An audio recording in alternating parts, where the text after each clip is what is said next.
Okay, ರಾಜ್ಯದಲ್ಲಿ ಏನಾಗ್ತಾ ಇದೆ ಅನ್ನುವಂಥ ವಿಚಾರವನ್ನ ಇಟ್ಬಿಡೋಣ. ಅದಾದ ನಂತರ ಸರ್ ಬಡೆನೂ ಕೂಡ ಸ್ವಲ್ಪ ವಿಶ್ಲೇಷಣೆಯನ್ನು ಪಡ್ಕೊಳ್ಳೋಣ. ರಾಜ್ಯದ ವಿವಿಧೆಡೆ ಒಂದಾದ ಮೇಲೊಂದರಂತೆ ಸರಣಿ ರೂಪದಲ್ಲಿ ದರೋಡೆ ಪ್ರಕರಣಗಳು ನಡೀತಾ ಇವೆ. ಬೀದರ್, ಉಲ್ಲಾಳ, ವಿಜಯಪುರ, ಮೈಸೂರು, ದಾವಣಗೆರೆ, ಕಲಬುರಗಿ ಹೀಗೆ ಎಲ್ಲಾ ಕಡೆಗೂ ಕೂಡ ಡಕಾಯಿತಿ ಪ್ರಕರಣಗಳು ವರದಿಯಾಗ್ತಿವೆ. ಇದನ್ನು ನೋಡಿದರೆ ರಾಜ್ಯದಲ್ಲಿ ಕಾನೂನು ಸುವ್ಯವಸ್ಥೆ ಇದೆಯಾ ಅನ್ನುವಂಥ ಪ್ರಶ್ನೆ ಈಗ ಮೂಡ್ತಾ ಇದೆ. ಈ ವಿಚಾರದಲ್ಲಿ ಸರ್ಕಾರವನ್ನ ವಿಪಕ್ಷಗಳು ಟಾರ್ಗೆಟ್ ಮಾಡಿವೆ. ಆದರೆ ರಾಜ್ಯ ಸರ್ಕಾರ ಮಾತ್ರ ಕಾನೂನು ಸುವ್ಯವಸ್ಥೆ ಹದಗೆಟ್ಟಿಲ್ಲ ಅಂತ ಹೇಳ್ತಾನೆ ಬರ್ತಾ ಇದೆ. ಕೆಲವು ಘಟನೆ ಆಗಿರಬಹುದು, ಪೊಲೀಸ್ ಇಲಾಖೆ ಕ್ರಮ ತಗೋತಾ ಇದೆ. ಇಲಾಖೆ ಬಗ್ಗೆ ಮಾತಾಡಿ ಅವರ ಆತ್ಮಸ್ಥೈರ್ಯವನ್ನ ಕುಗ್ಗಿಸಬೇಡಿ ಅಂತ ಸಚಿವ ದಿನೇಶ್ ಗುಂಡೂರಾವ್ ಅವರ ಹೇಳಿಕೆ. ರಾಜ್ಯದ ಎಲ್ಲಾ ದರೋಡೆ ಪ್ರಕರಣಗಳನ್ನು ಗಮನಿಸಿದ್ರೆ ಅನ್ಯ ರಾಜ್ಯದ ಪಾತಕಿಗಳ ಕೈವಾಡ ಎದ್ದು ಕಾಣ್ತಾ ಇದೆ. ಪರರಾಜ್ಯಗಳ ಪಾತಕಿಗಳಿಗೆ ಕರ್ನಾಟಕ ಅಡ್ಡೆ ಆಯ್ತಾ ಅನ್ನುವಂಥ ಅನುಮಾನ ಮೂಡುತ್ತೆ ಈ ಮೂಲಕವಾಗಿ. ಹಾಗೆ ಕೋಟೆಕಾರು ಬ್ಯಾಂಕ್ ರಾಬರಿ ಕೇಸ್ನಲ್ಲಿ ಮಹತ್ವದ ಬೆಳವಣಿಗೆ ಕೂಡ ನಡೀತು. ಅಂದ್ರೆ ಮಂಗಳೂರು ಕೇಸು. ಮುಂಬೈ ಮೂಲದ ದರೋಡೆಕೋರರ ಗ್ಯಾಂಗ್ ಅನ್ನ ಮಾಲ್ ಸಮೇತವಾಗಿ ಮಂಗಳೂರು ಪೊಲೀಸರು ತಮಿಳುನಾಡಿನಲ್ಲಿ ಹೆಡೆಮುರಿ ಕಟ್ಟಿದ್ದಾರೆ. ಸೊ ಒನ್ ಕೇಸ್ ಬಗ್ಗೆ ನೋಡ್ತಾ ಹೋಗ್ಬಿಡೋಣಲ್ವಾ. ಎಷ್ಟು ಕೇಸ್ಗಳಾಗಿದೆ ಇಲ್ಲಿಯವರೆಗೂ ಕರ್ನಾಟಕದಲ್ಲಿ ಕಳೆದ 2-3 ತಿಂಗಳಿಂದ ಏನಾಗಿದೆ ಅಂತ ಹೇಳಿ ಒಂದ್ಸಲ ನೋಡ್ಬಿಡೋಣ. ಕೇಸ್ ನಂಬರ್ 1 ಅದು ಅಕ್ಟೋಬರ್ 28ರಂದು ನ್ಯಾಮತಿ ಬ್ಯಾಂಕ್ ದರೋಡೆ 3 ಕೋಟಿ ಲೂಟಿ ಆಗತ್ತೆ. ಆರೋಪಿಗಳ ಸುಳಿವಿಲ್ಲ. ಇದು ದಾವಣಗೆರೆಯಲ್ಲಿ ಆಗತ್ತೆ. 3 ತಿಂಗಳಾದರೂ ಕೂಡ ಒಂದೇ ಒಂದು ಸುಳಿವು ಸಿಕ್ಕಿಲ್ಲ. ಅಕ್ಟೋಬರ್ 28ರಂದು 12.95 ಕೋಟಿ ಮೌಲ್ಯದ ಚಿನ್ನವನ್ನ ತಗೊಂಡು ಹೋಗ್ತಾರೆ. ಪೊಲೀಸರು ನ್ಯಾಮತಿ ಪಟ್ಟಣದಲ್ಲಿ ಸಾವಿರಾರು ಮೊಬೈಲ್ಗಳ ಸಿಡಿಆರ್ ಚೆಕ್ ಮಾಡಿದ್ರು ಕೂಡ ಯಾವ ಪ್ರಯೋಜನವೂ ಆಗೋದಿಲ್ಲ. ಇನ್ನು ಕೇಸ್ ನಂಬರ್ 2 ಅದು Bidar robbery and murder case. ಘಟನೆ ನಡೆದು 5 ದಿನ ಆಗಿದೆ. ಆರೋಪಿಗಳ ಇಲ್ಲೂ ಕೂಡ ಸುಳಿವಿಲ್ಲ. ಕೇಸ್ ನಂಬರ್ 3 ಉಳ್ಳಾಲದ ಕೋಟೆಕಾರು ಬ್ಯಾಂಕ್ ರಾಬರಿ ಕೇಸ್. ಘಟನೆ ನಡೆದು 3 ದಿನ ಆಗಿದೆ. ಆದರೆ ಇವತ್ತು ಅರೆಸ್ಟ್ ಆಗಿದ್ದಾರೆ. ತಮಿಳುನಾಡಿನ ತಿರುನಲ್ವೆಯಲ್ಲಿ ಮುಂಬೈ ಮೂಲದ ದರೋಡೆಕೋರರಾದ ಮುರುಗಂಡಿ ದೇವರ್, ಪ್ರಕಾಶ್ ಜೋಶ್ವಾ, ಮಣಿವಣ್ಣನ್ ಪೊಲೀಸರು ಇವರನ್ನ ಬಂಧಿಸಿದ್ದಾರೆ. ಬಂಧಿತರಿಂದ ಫಿಯೇಟ್ ಕಾರ್, 2 ಗೋಣಿಚೀಲದಲ್ಲಿದ್ದ ಚಿನ್ನವನ್ನು ವಶಕ್ಕೆ ಪಡೆದಿದ್ದಾರೆ. ಇನ್ನೂ 2 ಇದರಲ್ಲಿ ಪರಾರಿಯಾಗಿದ್ದಾರೆ. ಕೇಸ್ ನಂಬರ್ 4 ಅದು ವಿಜಯಪುರದಲ್ಲಿ ನಡೆದಂಥ ದರೋಡೆ. ಘಟನೆ ನಡೆದು 4 ದಿನ ಆಗಿದೆ. ಒಬ್ಬನ ಕಾಲಿಗೆ ಗುಂಡು ಬಿಟ್ಟಿದೆ. ಅಲ್ಲಿ ಒಟ್ಟು 12 ಜನ ಇದ್ರು ಅನ್ನುವಂಥ ಮಾಹಿತಿ. ಕೇಸ್ ನಂಬರ್ 5 ಮೈಸೂರಿನಲ್ಲಿ ಹಾಡ ಹಗಲೇ ದರೋಡೆ ಆಗತ್ತೆ. ಕಾರ್ ಅಡ್ಡಗಟ್ಟಿ, ಇವತ್ತೇ ಆಗಿರೋದು. ಕಾರ್ ಜೊತೆಗೆ ಎಸ್ಕೇಪ್ ಆಗ್ತಾರೆ. ಮೈಸೂರಿನ ಹಾರೋಹಳ್ಳಿ ಬಳಿ ಕಾರ್ನಲ್ಲಿ ಬರ್ತಾರೆ 4 ಮುಸುಕುಧಾರಿಗಳು. ಕೇರಳದ ಮೂಲದ ವ್ಯಕ್ತಿಗಳಿದ್ದ ಕಾರನ್ನು ಅಡ್ಡಗಟ್ತಾರೆ. ಹಣದ ಜೊತೆಗೆ ಕಾರನ್ನು ಕಿತ್ಕೊಂಡು ಪರಾರಿಯಾಗ್ತಾರೆ. ಸದ್ಯ HD ಕೋಟೆಯ ಮಾರ್ಬಳ್ಳಿ ಬಳಿ ಖಾಲಿ ಕಾರು ಪತ್ತೆಯಾಗಿದೆ ಅಂತೆ. ಇನ್ನು ಕೇಸ್ ನಂಬರ್ 6 ಹುಬ್ಬಳ್ಳಿಯಲ್ಲಿ ಕೆನರಾ ಬ್ಯಾಂಕ್ ದರೋಡೆಗೆ ಯತ್ನವನ್ನ ಮಾಡಿರೋದು. ಆದರೆ ಅಧಿಕಾರಿಗಳು ಎಚ್ಚೆತ್ತುಕೊಂಡೇ ಇಲ್ಲ. ಏನಾಗಿದೆ? ಹುಬ್ಬಳ್ಳಿ APMCಯಲ್ಲಿರುವಂತಹ ಕೆನರಾ ಬ್ಯಾಂಕ್ ದರೋಡೆಗೆ ವಿಫಲ ಯತ್ನ ನಡೀತಲ್ಲಿ.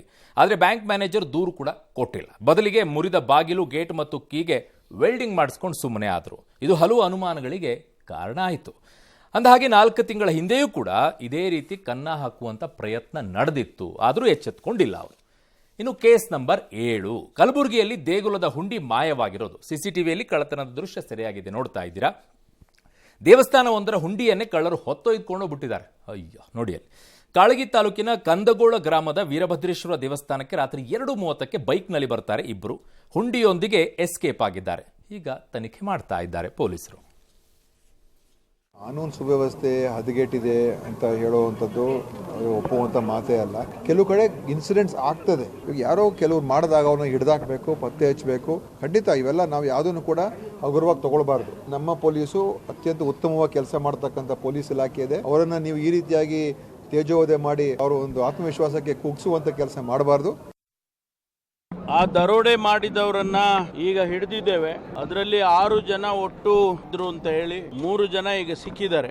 ಈಗ 4 ಕೋಟಿಗಳ ಹಣ ಮತ್ತು ಬಂಗಾರ ಕೂಡ ಈಗ ಪೊಲೀಸ್ನವರು ತೆಗೆದುಕೊಂಡಿದ್ದಾರೆ. ಆಮೇಲೆ ಬೀದರ್ನಲ್ಲಿ ಆಗಿರ್ತಕ್ಕಂಥ ದರೋಡೆನೆ ಖಚಿತವಾದಂತ ಮಾಹಿತಿ ಸಿಕ್ಕಿದೆ. ಉತ್ತರ ಪ್ರದೇಶದಲ್ಲಿ ಇದ್ದಾರೆ ಅಂತ ಹೇಳಿ ಅವರನ್ನ ಸೆಕ್ಯೂರ್ ಮಾಡಿ ಕರ್ಕೊಂಡು ಬರ್ತೀವಿ. ಸತತವಾಗಿ ಅವ್ರಿಗೆ ನಾವು ಟ್ರ್ಯಾಕ್ ಮಾಡಿ 3 ಜನರಿಗೆ ನಾವು ತಿರುನಲ್ವೇಲಿ ಡಿಸ್ಟ್ರಿಕ್ಟ್ 3 ಡಿಫ್ರೆಂಟ್ ಪ್ಲೇಸಿಂದ ಅರೆಸ್ಟ್ ಮಾಡೋಕ್ಕೆ ಸಕ್ಸಸ್ ಆಗಿದ್ದೀವಿ. ಮುಖ್ಯವಾಗಿ ಅದರಲ್ಲಿ ಮುರುಗಂಡಿ ಥೇವರ್ ಅಂತ ತಿರುನಲ್ವೇಲಿ ನೇಟಿವ್. ನಂತರ ಅವ್ರಿಗೆ ಸಹಯೋಗ ಕೊಡೋರು ಮನಿವನನ್ ಈಸ್ ಲೈಕ್ A2. ಒಬ್ಬ ಅಸೋಸಿಯೇಟ್ ಅವ್ರ ಜೊತೆಗೆ ಸಿಕ್ಕಿದ್ದಾರೆ Prakash alias Joshua. Fiat car ಕೂಡ ನಾವು ಅಲ್ಲಿಂದ ಪತ್ತೆ ಮಾಡಿದ್ದೀವಿ. ವೆಪನ್ ಏನು ಯೂಸ್ ಮಾಡಿದ್ರು ಅದು ಕೂಡ ನಾವು ತಿರುನಲ್ವೇಲಿಂದ ರಿಕವರ್ ಮಾಡಿದ್ವಿ. ಸರ್, ಮೇಲಿಂದ ಮೇಲೆ ಈ ಥರದ ಪ್ರಕರಣಗಳು ರಾಜ್ಯದಲ್ಲಿ ಆಗ್ತಾ ಇದೆ. ಅಂದರೆ ಎಲ್ಲಿ ಫೇಲ್ ಆಗಿದ್ದೀವಿ ಅಂತ ಅನ್ಸುತ್ತೆ ಸರ್? ಫೇಲ್ ಅಂತ ಹೇಳೋಕ್ಕಾಗಲ್ಲ. ದರೋಡೆಗಳು, ರಾಬರಿಗಳಿಗೆ ಪ್ಯಾಟ್ರನ್ ಇದ್ದರೆ ವರಿಯೇ ಮಾಡ್ಕೋಬೇಕು. ಪ್ಯಾಟ್ರನ್ ಇಲ್ಲ ಇದರಲ್ಲಿ. ಎಲ್ಲ ಇಂಡಿಪೆಂಡೆಂಟಾಗಿ ನಡೆದಂಗೆ ಕಾಣಿಸ್ತಾ ಇದೆ. ಬಟ್ ಎಲ್ಲೋ ಒಂದು ಕಡೆ ಯಾವುದೋ ಒಂದಷ್ಟು ಗ್ಯಾಂಗ್ಗಳು ಆ್ಯಕ್ಟಿವೇಟ್ ಆದಂಗೆ ಇವೆ. ಇದೊಂದು ಸೀಸನ್ ಇದ್ದಂಗೆ ಇದೆ. ಇದು ಯಾಕೋ ಈ ಸೀಸನಲ್ಲಿ ಯಾರೋ ಆ್ಯಕ್ಟಿವೇಟ್ ಆಗಿವೆ, ಒಂದಷ್ಟು ಇಂಟರ್ಸ್ಟೇಟ್ ಗ್ಯಾಂಗ್ಗಳು ಇರ್ಬೋದು, ಮತ್ತೊಂದು ಇರ್ಬೋದು. ಹಂಗಂದುಬಿಟ್ಟು 4 ದರೋಡೆ ಆಯಿತು 3 ದರೋಡೆ ಆಯಿತು ಅಂದ ತಕ್ಷಣ ಕಾನೂನು ಸುವ್ಯವಸ್ಥೆ ಕುಸಿತೋಗಿದೆ ಅಂತ ಹೇಳಬಾರ್ದು. ಓಕೆ, ಬಟ್ ಇದೇ ಮಾತನ್ನು ಪ್ರತಿಪಕ್ಷದಲ್ಲಿದ್ದಾಗ ಕಾಂಗ್ರೆಸ್ಸು ಅನುಸರಿಸಬೇಕು.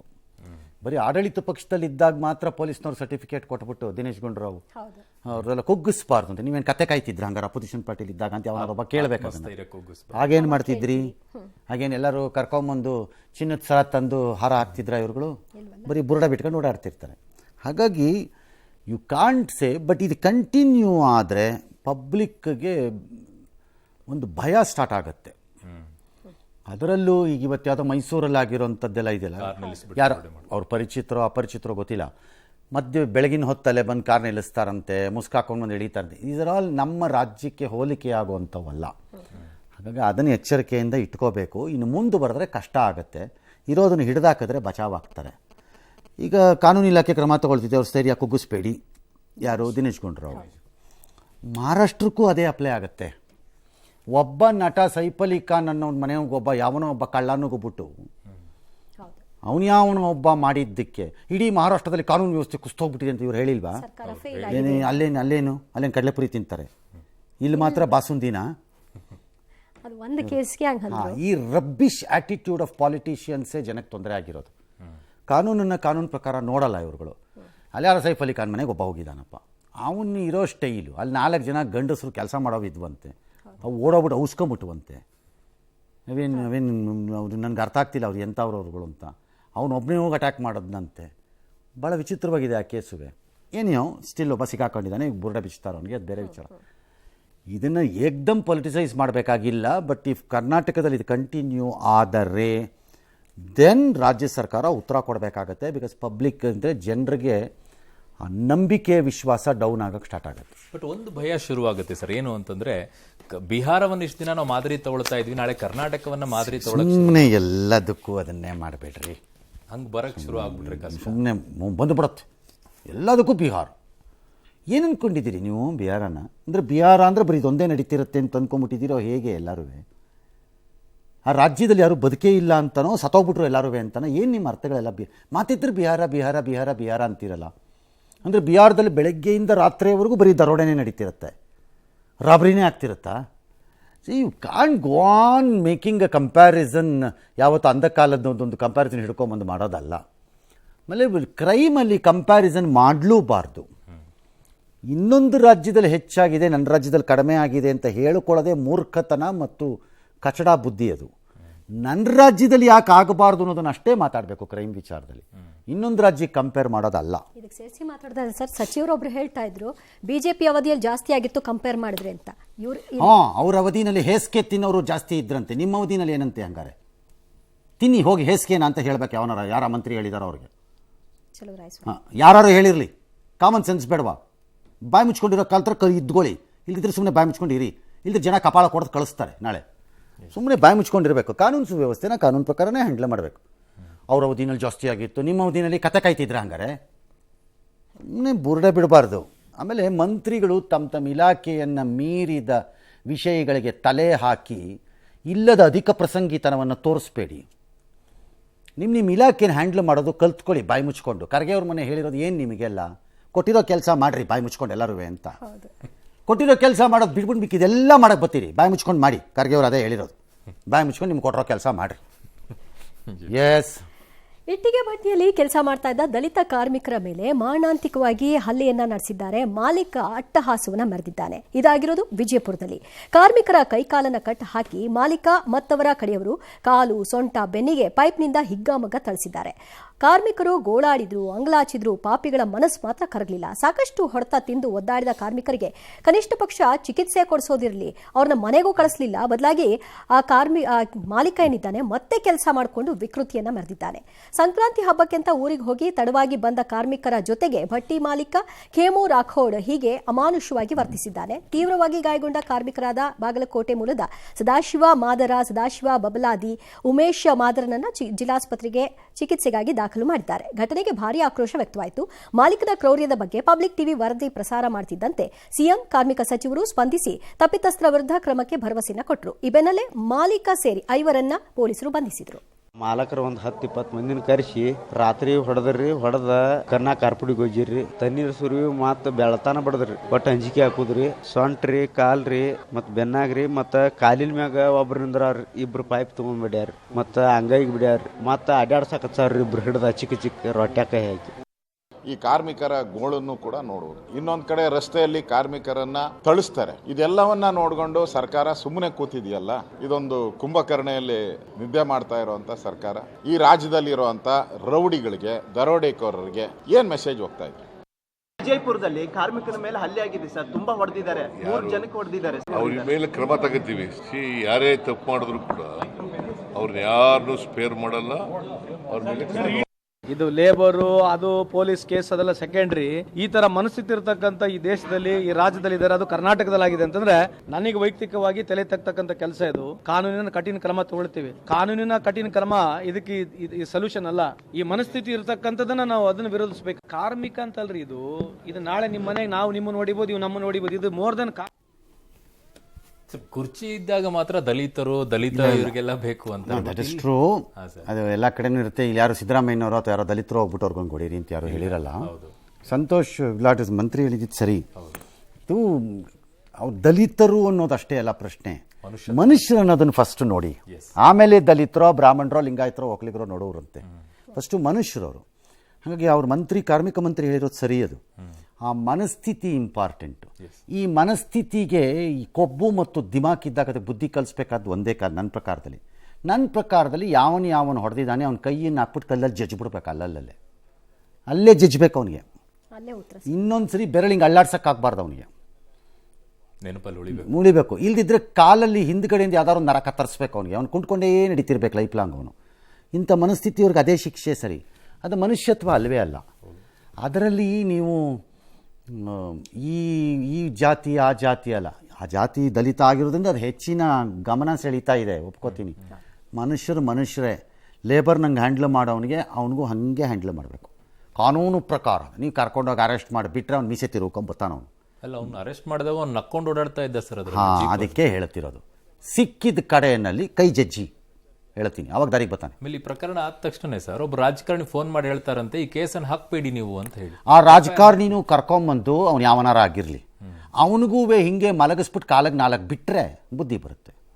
ಅಥವಾ ಅವನ ರಾಜಕಾರಣಿಯ ಕಾನ್ಸ್ಟಿಟ್ಯೂಯನ್ಸಿನಲ್ಲಿ ಒಂದಷ್ಟು ಜನ ದಲಿತರು ಇರ್ತಾರಲ್ಲ, ಹೋಗಿದ ಕಡೆ ಕಲ್ಲೊಡಿರೋ ಅವ್ನು ತಲೆ ಕಳಿತೀನಿ, ಬುಡಕ್ಕೆ ತಾಕಿ ಒಂದು, ಆವಾಗ ದಾರಿಗೆ ಬರ್ತಾನೆ ಅವನು. ಅಷ್ಟೇ, ಯಾವ ಭಯಾನೂ ಇಲ್ಲ. That is the problem. ಮಂತ್ರಿ ಸಂತೋಷ್ ಲಾಡ್ ಹೇಳಿದ್ ಸರಿ. ಮನೋಸ್ಥಿತಿಗೆ, ಆ ಮನೋಸ್ಥಿತಿಗೆ ತಕ್ಕಂತೆಯೇ ಕೆಲಸರಿ ಉತ್ತರ ಕೊಡಬೇಕು. ರೌಡಿಯಿಂದಾನೇ ಉತ್ತರ ಕೊಡಬೇಕು. ಅವನಿಗೆ ಕಾನೂನು ಪ್ರಕಾರ ಉತ್ತರ ಕೊಡಬೇಕಾದ ಅವಶ್ಯಕತೆ ಇಲ್ಲ. ಅವನು ಕಾನೂನನ್ನು ಗೌರವಿಸಿಲ್ಲ ಅಂದಮೇಲೆ ನಾವ್ಯಾಕೆ ಅವನಿಗೆ ಕಾನೂನನ್ನು ಗೌರವ ಕೊಡಬೇಕು? ಬಟ್ ಅದಾಗಲ್ವಲ್ಲ ಸರ್. ಮಾಡಬೇಕು ಅಂತ ನಾನು ಹೇಳೋದು. ಅವ್ನು ಯಾವನು ಮಂತ್ರಿ, ಯಾವನು ರಾಜಕಾರಣಿ ಮಾಡಿದಾನೆ ಅವ್ನಿಗೆ ಅದೇ ಮಾಡಬೇಕು. ಅವ್ನು ಕಾನ್ಸ್ಟಿಟ್ಯೂನ್ಸಿಲಿ ಓಡಾಡಿದ ತಕ್ಷಣ ಇನ್ನೊಂದ್ಸರಿ ಕಾನ್ಸ್ಟಿಟ್ಯೂನ್ಸಿ ಒಳಗೆ ಬಂದರೆ ಬೋರ್ಡ್ ಹೊಡೆದಾಗ್ತೀವಿ ಅನ್ಬೇಕು. ಇನ್ನು ಕೇಳಿದಷ್ಟು ಸಾಲ ಕೊಡೋದು, ಆಮೇಲೆ ಸಾಯೋವಷ್ಟು ಟಾರ್ಚರ್ ಕೊಡೋದು, ಇದು ಮೈಕ್ರೋ ಫೈನಾನ್ಸ್ ಕಂಪನಿಗಳ ನಿತ್ಯ ಕೃತ್ಯವಾಗಿದೆ ನಮ್ಮ ರಾಜ್ಯದಲ್ಲಿ. ಈಗ ಬೇರೆ ರಾಜ್ಯಗಳಲ್ಲೂ ಇದಾವಂತೆ. ರಾಜ್ಯದ ಎಲ್ಲೆಡೆ ವಿಷದಂತೆ ಹಬ್ಬಿರುವಂಥ ಮೈಕ್ರೋ ಫೈನಾನ್ಸ್ ಸಂಸ್ಥೆಗಳ ಅಟ್ಟಹಾಸ ಎಲ್ಲೇ ಮೀರ್ತಾ ಇದೆ. ಮೈಕ್ರೋ ಫೈನಾನ್ಸ್ ಸಂಸ್ಥೆಗಳು ನೀಡ್ತಾ ಇರುವ ಕಾಟಕ್ಕೆ ಬೇಸತ್ತಂತ ಜನರು ಊರುಗಳನ್ನೇ ಬಿಡುವಂಥ ಸ್ಥಿತಿ ಈಗ ನಿರ್ಮಾಣವಾಗಿದೆ. ಹಾವೇರಿ, ಮೈಸೂರು, ದಾವಣಗೆರೆ, ಕಲಬುರಗಿ, ರಾಮನಗರ, ಧಾರವಾಡ ಹೀಗೆ ಪ್ರತಿಯೊಂದು ಜಿಲ್ಲೆಗಳಲ್ಲೂ ಕೂಡ ಮೈಕ್ರೋ ಫೈನಾನ್ಸ್ ಈಗ ಟಾರ್ಚರ್ ಅನುಭವಿಸುವುದು ಕಾಣಿಸಿಕೊಳ್ತಾ ಇದೆ. ಸಿಎಂ ತವರು ಕ್ಷೇತ್ರ ವರುಣಾದಲ್ಲಿಯೂ ಕೂಡ ಪರಿಸ್ಥಿತಿ ಭಿನ್ನವಾಗಿಲ್ಲ. ಕೆಲವೆಡೆ ಜಾನುವಾರುಗಳಿಗೆ ಮೇವು ಮತ್ತು ನೀರು ಕೊಡೋರು ಕೂಡ ಇಲ್ಲವಂತಾಗ್ಬಿಟ್ಟಿದೆ. ಅಲ್ಲಿ ಕಲಬುರಗಿಯಲ್ಲಿ ಕೊಟ್ಟ ಸಾಲ ವಾಪಸ್ ಕೊಡಿ ಅಂತ ಮನೆಯಲ್ಲಿಯೇ ಸಿಬ್ಬಂದಿ ಠಿಕಾಣಿ ಹುಡ್ಕೊಂಡು ಕೂತ್ಬಿಟ್ಟಿದ್ದಾರೆ. ಮೈಕ್ರೋ ಫೈನಾನ್ಸ್ ಹಾವಳಿಗೆ ಬ್ರೇಕ್ ಹಾಕುವಂತೆ ಒತ್ತಾಯಿಸಿ ನಿಮ್ಮ ಪಬ್ಲಿಕ್ ಟಿವಿ ಕಳೆದ 1 ವಾರದಿಂದ ವಿಶೇಷ ಅಭಿಯಾನವನ್ನು ನಡೆಸ್ತಾ ಇದ್ದೀವಿ. ಇದಕ್ಕೆ ಸಿಎಂ ಕೂಡ ಸ್ಪಂದಿಸಿದ್ದಾರೆ. ತಪ್ಪಿತಸ್ಥರ ವಿರುದ್ಧ ಮುಲಾಜ್ ಇಲ್ಲದೇನೆ ಕ್ರಮ ತಗೊಳ್ತೀವಿ ಅಂತ ಭರವಸೆ ಕೊಟ್ಟಿದ್ದಾರೆ. ಈ ಹೊತ್ತಲ್ಲೇ ರಾಮನಗರದ ಕೋನಮುದ್ದನಹಳ್ಳಿಯಲ್ಲಿ ಸಾಲಗಾರರಿಗೆ ಟಾರ್ಚರ್ ಕೊಡ್ತಿದ್ದ ಆರೋಪದ ಮೇಲೆ ಫೈನಾನ್ಸ್ ಕಂಪನಿಯ ಬ್ರಾಂಚ್ ಮ್ಯಾನೇಜರ್ ಒಬ್ಬನನ್ನ ಪೊಲೀಸರು ಬಂಧಿಸಿ ಈಗ ನ್ಯಾಯಾಂಗ ವಶಕ್ಕೆ ನೀಡಿದ್ದಾರೆ. ಆರ್ಬಿಐ ನಿಯಮಾವಳಿ ಮೀರದಂತೆ ಮೈಕ್ರೋ ಫೈನಾನ್ಸ್ ಸಂಸ್ಥೆಗಳಿಗೆ ರಾಮನಗರ ಎಸ್ಪಿ ಎಚ್ಚರಿಕೆಯನ್ನ ಕೊಟ್ಟಿದ್ದಾರೆ. ಮೈಕ್ರೋ ಫೈನಾನ್ಸ್ ನಲ್ಲಿ ಅಮೌಂಟ್ ತಗೊಂಡು 1 ವರ್ಷ ಆಯ್ತು. ನನಗೆ ಟಾರ್ಚರ್ ಮಾಡೋದವ್ರೇನ್ ಬಿಡ್ಲಿಲ್ಲ. ಕಂಟಿನ್ಯೂಸ್ ಆಗಿ ಮನೆಗೆ ಬರ್ತಾರೆ. ಮನೆಗೆ ಟಾರ್ಚರ್ ಅಂದ್ರೆ ನಾವು ರೆಂಟ್ಲಿಂದ ಇದ್ದೀವಿ. ನಮಗೆ ಆಜು ಬಾಜುದವ್ರೆಲ್ಲ ಕಂಪ್ಲೇಂಟ್ ಮಾಡಿ ನೀವು ಮನೆ ಖಾಲಿ ಮಾಡ್ರಿ, ದಿನ ಏನ್ ಗಂಡಸರು ನಿಮ್ಮ ಮನೆಗೆ ಬರ್ತಾರ, ಏನದ ಇದು ಅಂತೇಳಿ ನಮಗೆ ಮೆಂಟಲಿ ಟಾರ್ಚರ್ ಭಾಳ ಆಗಕತ್ತ ಸರ್. ನಾವು 30-40 ಎತ್ಕೊಂಡಿದ್ದೀವಿ. ನಾವು ಊರು ಬಿಟ್ಬಿಟ್ಟು ಹೊಂಟೋಗಿದ್ದೋ 5-6 ತಿಂಗಳಾಗಿತ್ತು ಹೋಗಿ. ಇವಾಗ ಬಂದಿದ್ದೀವಿ. ನಾವು ಊರಿಗೆ ಏನು ಹಿಂಸೆ ಎತ್ತಿಸ್ತಾರೆ, ಸಾಲ ಕಟ್ರಿ ಇವಾಗ ಬಂದು ಹೋದ್ರು. ನಾನು ಔಸ್ಕೊ ಕೂತಿದ್ದೆ. ಬಡ್ಡಿ ಇಷ್ಟು ಅಂತ ಹೇಳ್ಬಿಟ್ಟು ಬಂದು ಕಿರ್ಕುಳ ಕೊಡ್ತಾರೆ ನಮಗೆ. ಅವ್ರ ಮೇಲೆ ಕಾನೂನು ರೀತಿಯ ಕ್ರಮ ತಗೋತೀವಿ. ಮೈಕ್ರೋ ಫೈನಾನ್ಸ್ನವರು ಕಿರುಕುಳ ಕೊಟ್ರೆ ಅವ್ರ ಮೇಲೆ ಕ್ರಮ ತಗೊಳ್ತೀವಿ. RBI ಗೈಡ್ಲೈನ್ಸ್ ಪ್ರಕಾರ ಇದೆ, ಅವ್ರು ಮಾಡಿದ್ದಾರೆ. ಬಟ್ ಎಲ್ಲಿ ಅವರು ಅದನ್ನು ದಾಟಿ ಯಾವ ರೀತಿ ವಸೂಲಿತಿ ಮಾಡ್ತಿದ್ದಾರೆ ಅದ್ರ ಬಗ್ಗೆ ನಾವು ಆಕ್ಷೇಪಣೆಯನ್ನು ಹೇಳಿದ್ದೇವೆ. ಸರ್, ರಾಜಾರೋಷವಾಗಿ ನೋಟಿಸ್ ಅಂಟಿಸ್ತಾರೆ, ಇಷ್ಟೆಲ್ಲ ಟಾರ್ಚರ್ ಕೊಡ್ತಾರೆ, ಆದರೂ ಪೊಲೀಸರ ಗಮನಕ್ಕೆ ಹಂಗಾಗಲ್ಲ. ಮೈಕ್ರೋ ಫೈನಾನ್ಸಿಂದ ಫೈನಾನ್ಸ್ ತಗೊಳ್ಳೋವಾಗ ಕತೆ ಕಾಯ್ತಾ ಇದ್ರ? ಎರಡೂ ಭಾಗ ಇದೆ ಇದಕ್ಕೆ ಒಂದು ಭಾಗ ಇದೆ ಅಂತ ಲೇಪನ ಹಾಕಬೇಡಿ ನೀವು. ಸಾಲ ತೆಗೊಳ್ಳುವಾಗಲೂ ಕನಿಷ್ಠ ಪ್ರಜ್ಞೆ ತಗೊಳ್ಳೋರ್ಗೂ ಇರಬೇಕು. ಇಲ್ಲಿ ಸಮಸ್ಯೆ ಇರೋದು ಯಾವುದು ಅಂತಂದರೆ, ಸಾಲದ ಮೇಲೆ ನಿಯಮಗಳನ್ನು ಮೀರಿದ ಬಡ್ಡಿಗಳನ್ನು ವಿಧಿಸುವುದು ಅಥವಾ ಅದಕ್ಕೆ ಇನ್ಯಾವುದೋ ಫೈನ್ಗಳನ್ನು ಹಾಕುವುದು. ಎರಡನೇದು ಫಿಸಿಕಲಿ, ದೈಹಿಕವಾಗಿ ಮತ್ತು ಮಾನಸಿಕವಾಗಿ ಹಿಂಸೆಯನ್ನು ಕೊಡುವುದು. ಇದು ಕಾನೂನಿನ ಪ್ರಕ್ರಿಯೆಯನ್ನು ಮೀರಿತ್ತು. ಮೂರನೇದು ಬೆದರಿಕೆ ಮತ್ತು ಗೂಂಡಾಗಿರಿ. ಮೈಕ್ರೋ ಫಿನಾನ್ಸಿಂದ ವಸೂಲಿ ಮಾಡೋಕ್ಕೆ ಕೆಲವು ನಿಯಮಾವಳಿಗಳಿದೆ, RBI ಗೈಡ್ಲೈನ್ಸಲ್ಲೇ ಇದೆ. ಇದನ್ನು ದಾಟಿ ಮಾಡಿದ ಪ್ರಕರಣಗಳನ್ನು ಮುಖಾಮುಖಿ ನೋಡದೆ ಪೊಲೀಸ್ನವ್ರು ಹ್ಯಾಂಡಲ್ ಮಾಡ್ಬೋದು. ಒಂದು ವೇಳೆ ಆ ನಿಯಮಾವಳಿಗಳ ಒಳಗಡೆ ಅವರು ಇದ್ದರೆ ನೀವೇನು ಮಾಡಲಿಕ್ಕೆ ಬರಲ್ಲ. ಸಾಲ ತಗೊಂಡವರು ನನ್ನ ಸಾಲ ಕಟ್ಟೋದೇ ಇಲ್ಲ ಅನ್ನೋ ಮನೋಸ್ಥಿತಿಗೆ ಹೋಗ್ಬಿಟ್ರೆ ತಗೊಳ್ಳೋವಾಗಲೂ